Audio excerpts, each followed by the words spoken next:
Morning दोस्तों, BSc first year semester first integral calculus की last unit है हमारी वेक्टर कैलकुलस। और वेक्टर कैलकुलस में हमारी वेक्टर आइडेंटिटीज चल रही है। आज करेंगे हम वेक्टर आइडेंटिटीज 3। देखिएगा vector identities 3। If vector A is a differentiable vector, इसका मतलब है वेक्टर ए का डिफरेंशिएशन होगा। And phi is a scalar differentiable scalar function. Phi हमारा एक स्केलर फंक्शन है, लेकिन ये भी डिफरेंटेबल है, इसका भी डिफरेंशिएशन हम क्वेश्चन में करेंगे। देन हमें ये प्रूफ करना है divergence of phi vector A equal to gradient phi dot vector A plus phi divergence of vector A. या हम इसे ये लिख सकते हैं vector del dot phi vector A equal to vector del phi dot vector A plus 5 of vector del dot vector A. ये हमें proof करना है। अब देखिएगा, सबसे पहले हम ये साइड ही लेते हैं। डाइवर्जेंस ऑफ 5 वेक्टर ए को क्या लिख सकते हैं? डाइवर्जेंस का मतलब ही क्या है? Dot product. Vector del dot 5a, इसकी वैल्यू रखते हैं i del over del x plus j del over del y plus k cap del over del z. ये डॉट प्रोडक्ट है तो यहाँ भी डॉट प्रोडक्ट। फिर हमने क्या किया दोस्तों, 5a को डेल ओवर डेल एक्स के साथ भी, डेल ओवर डेल वाई के साथ भी। लेकिन एक चीज़ ध्यान रखनी होगी, ये जो हमारा डॉट प्रोडक्ट है तो i dot product del over del x के साथ फाई ए। देखिएगा हमारा डॉट प्रोडक्ट जो अप्लाई होता है वेक्टर क्वांटिटी, दो वेक्टर क्वांटिटी के बीच अप्लाई होता है डॉट प्रोडक्ट। तो आई कैप हमारा क्या है? एक वेक्टर क्वांटिटी, और ये हमारी वेक्टर क्वांटिटी है। स्केलर फंक्शन की अगर किसी वेक्टर क्वांटिटी के साथ मल्टीप्लाई करी जाए तो वो क्या बन जाता है? रिजल्ट आता है वेक्टर क्वांटिटी। तो i cap del over del x, तो यहां हमें क्या लगाना होगा? Dot i cap dot del over del x of phi vector A. Similarly j cap dot del over del y phi vector ए।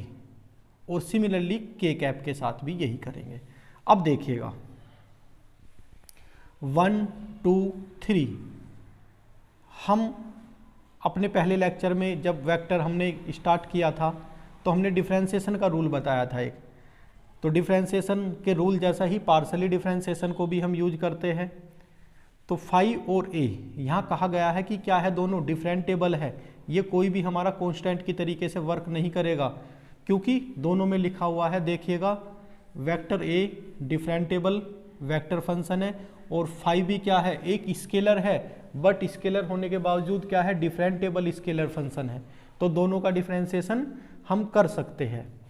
लेकिन देखिएगा 1 2 3 क्वेश्चन काफ़ी लेंथी हो जाएगा। काफ़ी लेंथी का मतलब है काफ़ी बड़ा क्वेश्चन हो जाएगा। तो हम किस चीज़ का यूज करते हैं? हम समीशन का यूज करते हैं। समीशन का यूज का मतलब ये है, हम इसके साथ जो करेंगे समीशन का मतलब, अगर यहाँ हमने कुछ भी किया तो जे और के साथ ऑटोमेटिक वो हो जाता है, क्योंकि समीशन लगा हुआ है। समीशन का मतलब ये है, अगर कोई 1 2 3 है, हमने 1 के साथ किया और ये 2 के साथ भी हो गया, 3 के भी, ये समीशन का एक सर्किल पूरा हो जाता है। तो देखिएगा हमने समीशन अप्लाई कर दिया, हमने यही टर्म लिखी, इस टर्म पर क्या लगा दिया? समीशन, और ये एज इट इज लिख दिया हमने। अब हमें इस टर्म का और इस टर्म के बारे में कुछ नहीं सोचना। अब देखिएगा d del over del x i cap as it is, dot B as it is. पहले इसका पार्सली डिफ्रेंशिएशन करते हैं।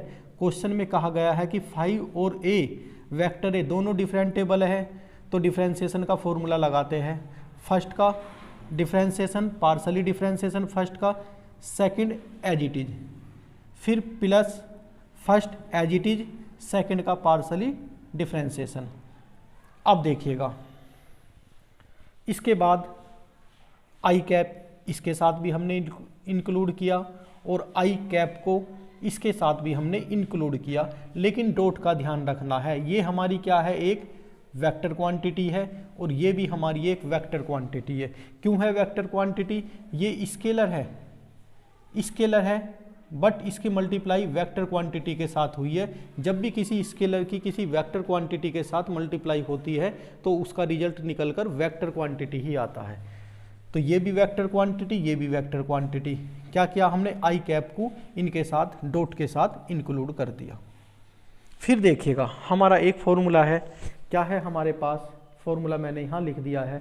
अगर कहीं vector A dot M vector B हो तो हम इस m को इसके साथ a के साथ इंक्लूड कर सकते हैं और यहाँ डॉट लगाना होगा। फिर हम इसे बाहर भी ला सकते हैं, m of vector a dot vector b। हमने यहाँ यही फॉर्मूला अप्लाई किया। देखिएगा कैसे, आई कैप इसके साथ और इसके साथ हमने सेपरेटली इंक्लूड कर दिए। उसके बाद देखिएगा यहाँ हमने डेल 5 ओवर डेल एक्स किसके साथ इंक्लूड कर लिया, ये हमने इसके जो वेक्टर क्वांटिटी नहीं है, वैसे तो टोटल तो वेक्टर क्वांटिटी है, जैसे कि यहाँ m है ये, तो इसे हमने del 5 over del x vector quantity जब कब बनी, जब इसके साथ हमने इसे मल्टीप्लाई कर रखी है, तो हमने इसे क्या लिया, आई कैप के साथ इंक्लूड कर सकते हैं। कहाँ से, यहाँ से देखिएगा, आई कैप के साथ इंक्लूड किया, डॉट लगाया, फिर वेक्टर ए, फिर प्लस समीशन को इसके साथ हम अंदर ले गए। अब देखिएगा अब की बार 5 बाहर किया और आई कैप और del vector A over del x एक साथ कर दिया हमने। फिर देखिएगा फिर हमने नेक्स्ट प्रॉपर्टी अप्लाई की। नेक्स्ट प्रॉपर्टी अप्लाई देखिएगा,